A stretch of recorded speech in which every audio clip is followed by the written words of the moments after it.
Hi everyone, today I'm joined by Caleb at Upflow Brewing all the way from Australia. So we're recording this one on Sunday morning, my time. And what time is it with you at the moment, Caleb? 8 p.m. on Sunday evening.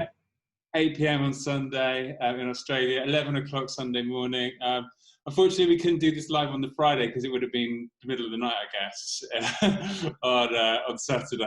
So it's a bit of an early start for me on the beers, but the great thing is you can drink them anytime because they're non-alcoholic. So, Caleb, before we get into hearing a bit more about Upflow, should we crack open the beer? Yeah, And please. yeah. Yeah, thanks so much for having us, Robin. It's we're stoked to be a part of your festival. It's a Oh, you're great idea. welcome. Well, thank you so much for joining us. Cheers over Zoom. Cheers. I must admit, I did have one of these earlier this week, and I loved it. I think I posted it on Instagram. So Yeah, thanks. We're stoked with it. It's we tried to pack as much flavour into it as we could, and we were keen to focus on sort of more traditional brewing flavours. absolutely. So before we let's have a taste. Oh wow, excellent! Yeah, that's fantastic. The colour on it is amazing, and Yeah, the head. that's the beautiful Munich malt. Yeah, fantastic. Cheers. Cheers. So, before we sort of get onto the beer a bit more, do you want to tell us a little bit about Upflow and how it started and where you've come from there? Yeah, for sure. So Upflow, based out of Melbourne in Australia. But yeah, we wanted to start in the UK first because of the excellent non-alcoholic beer scene there, and such a great community. And we thought we'd better join in on that and earn our chops over there first. Make it hard Amazing. for us, make it hard Yeah, for ourselves. It's yeah. um, To brew on the other side of the world and then bring it over. It's a bold choice. yeah, it was, and it is, and there is obviously challenges around that, but we couldn't wait to just get involved in the UK beer scene, non-alcoholic beer scene, and then that decision was really vindicated at the Mindful Drinking Festival.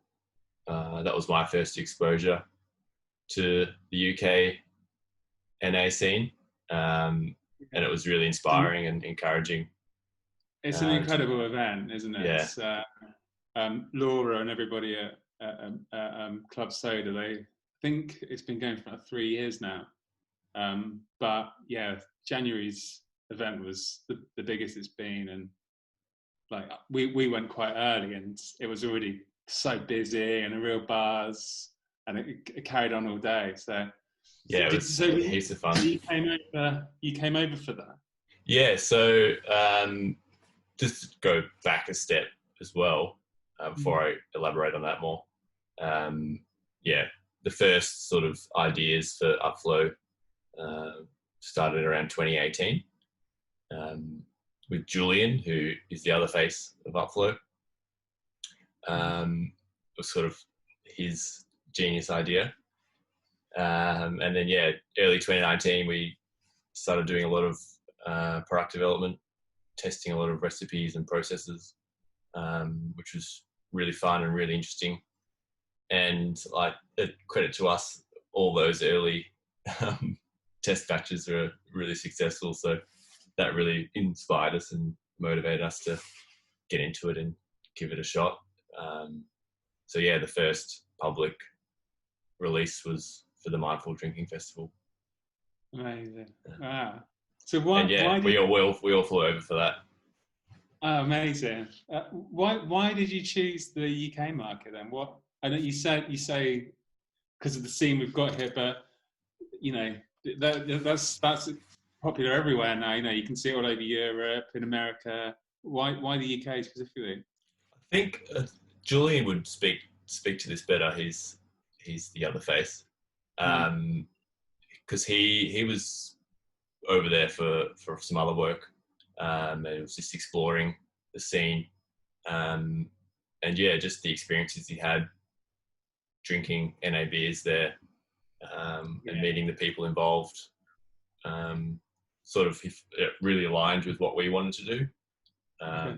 And it, to us, it's the most advanced scene for NA beer, so we wanted to get involved.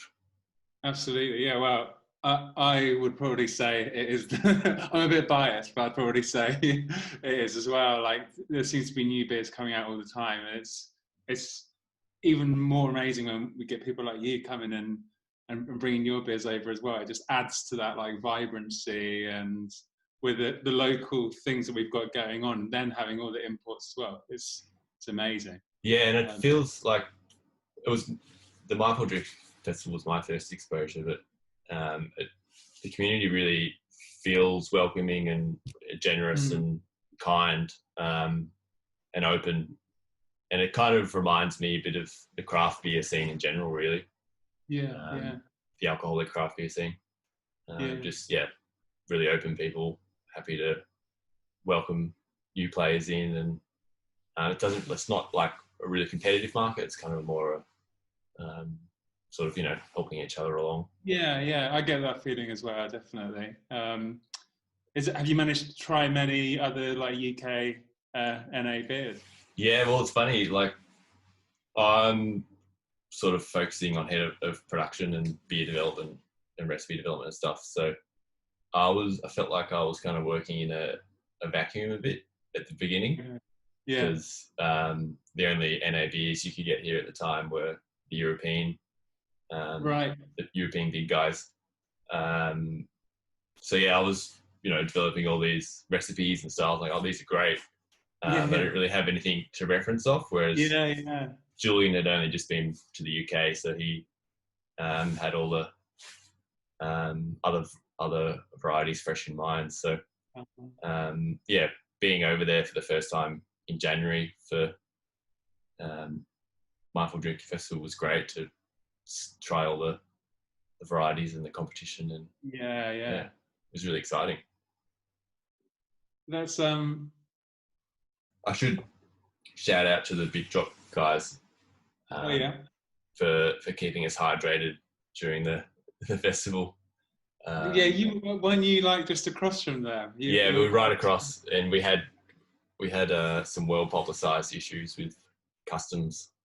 I wasn't sure whether to bring that up or not. I wasn't sure there was still a touchy subject, but it's all good now. Right now. Yeah. Well, just for people that don't know, what happened?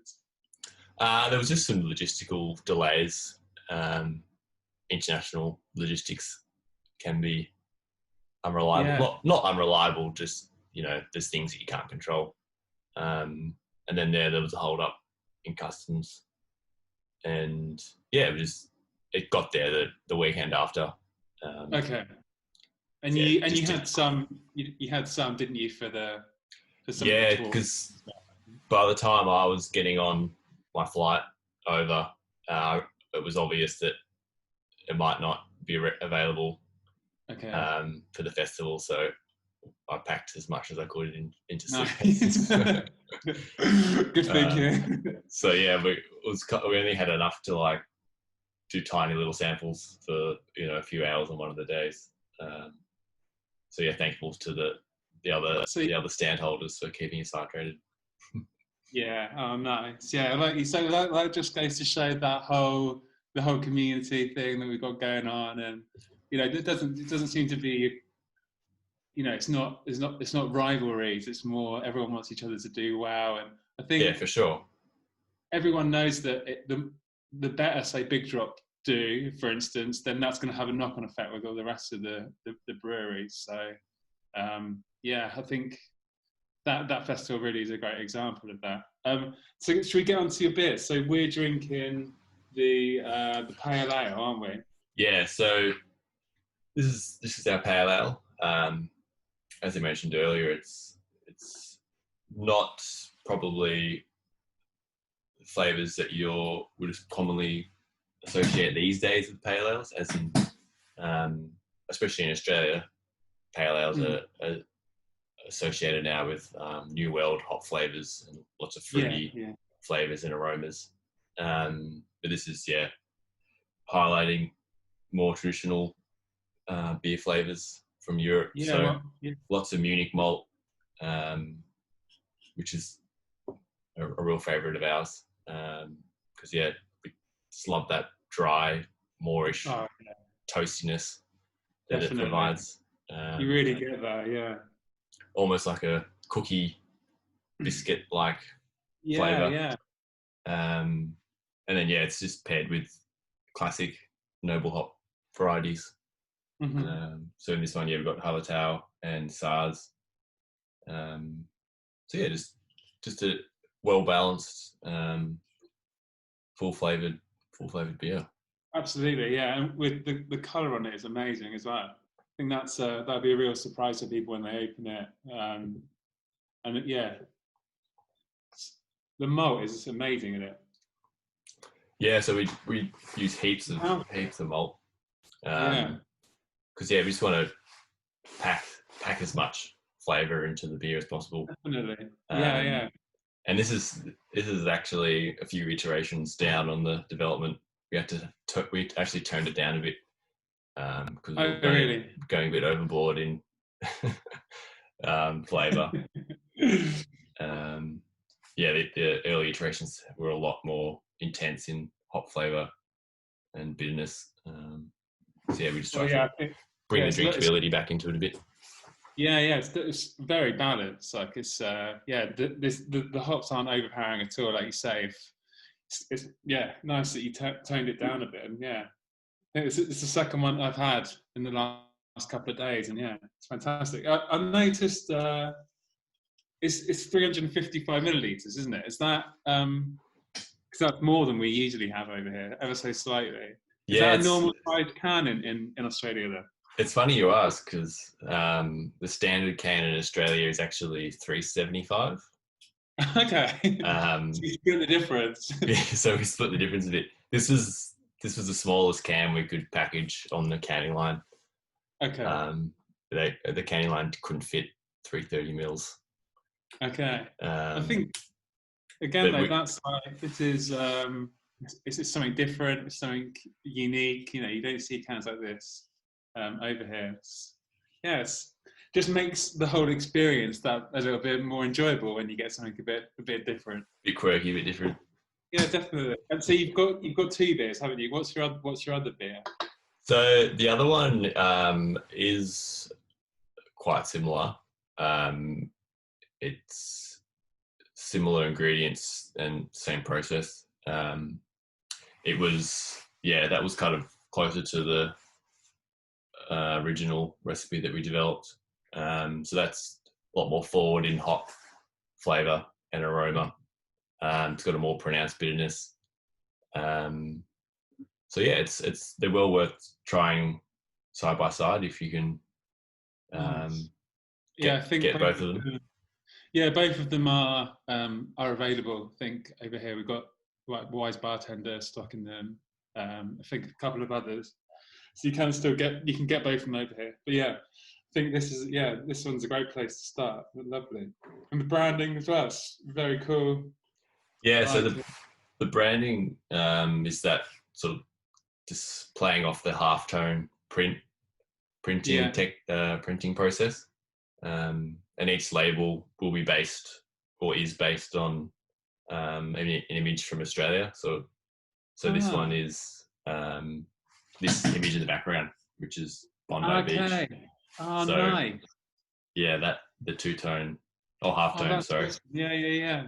Is that image. Very cool. So when we've got a whole bunch of new recipes ready to put out and new beer styles, so they'll each have a label that is based on an image, Australian image. Okay, that's cool. That's another unique thing. The branding, I think, with so many beers out now, the branding is such an important part of it. Yeah, Uh, it's it's crucial simple, to. but yeah. Now you've highlighted that. That's really interesting. Yeah, it's just kind Um, of trying to bring a bit of the Australian environment into the branding. Absolutely. Yeah. So I think you were gonna just tell us a little bit about the brewing process itself. I think you've got a couple of videos to share. Yeah, Um, so I'll speak sort of generally because we like to hmm. keep the process pretty close to our chest. Yeah, Um, no, I understand. but, Yeah, but yeah, the best way to think of it, well, I think is it's just like it's brewed. The process, the ingredients, is exactly like your favorite craft beer with alcohol. hmm.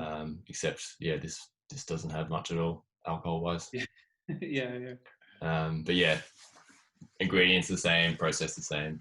yeah, yeah, Um, and yeah, I just found some videos today of just the brewing process or just parts of the brew day. yeah, I'll just get one up now. So this is smashing in, so you can see the malt coming from the oh, yeah, silo above into this grist hydrator, which is where the water is mixed with the malt before entering the mash tun. Yeah, you can see here it's just mixing with the water. That's where you extract all um, the starches from the malt to yeah. convert into the wort, which yeah provides all the flavour.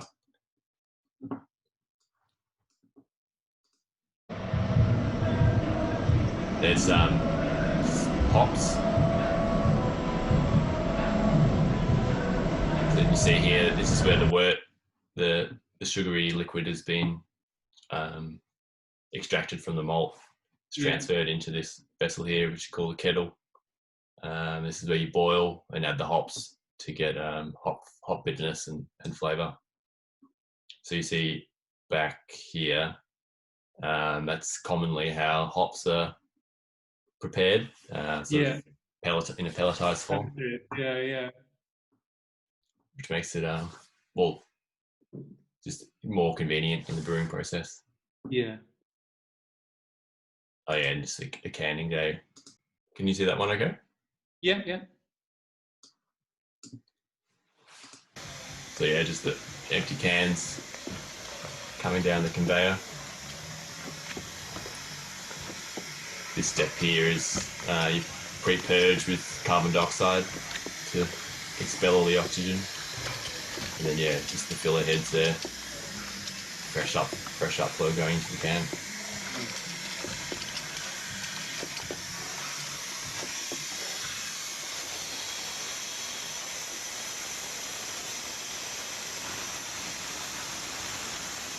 This is all on site, is it? You've got the whole canning system on site. Yeah, exactly. Yeah. Amazing. And then the last bit's just labeling. Nice. How many cans have you sent over to the UK? Good question. I can't remember off the top of my head. I'll have to look it up. That's all right. I'll Yeah, take that. yeah, I'll take that on notice. yeah.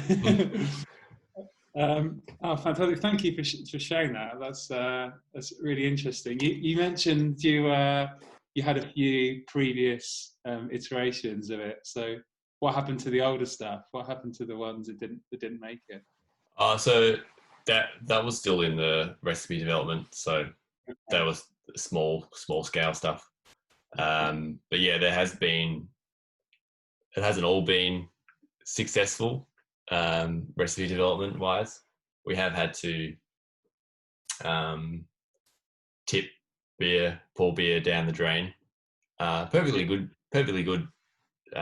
beer, to be honest. It just didn't quite meet our strict quality control. So that's been quite painful. But I actually have got a video of said beer going down the drain. Where is it? So this is a 4,000 litre tank. Oh. And that's not the only one that I've tipped down the drain.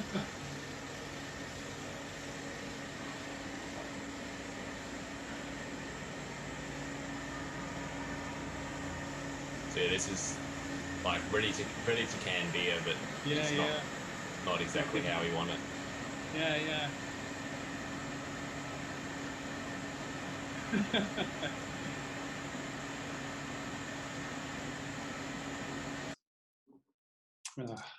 Yeah, sad times. How long did it take you then to get to what we're drinking today? How long was the process, sort of, from the first sort of experiments that you did early on? How long did it take you to get to this? Yeah, good question. It was probably March last year. We really ramped up the product development, just experimenting a lot and developing our recipes and flavors. And then, it was kind of like, this is great. We're onto a good thing here. Let's aim for having, product in can and labeled, ready for sale by the beginning of this year.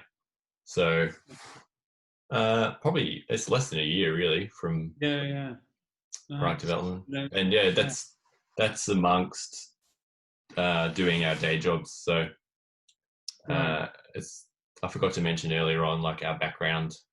Julie and I actually work for Julian in his other business as well. Okay. And we build breweries and distilleries.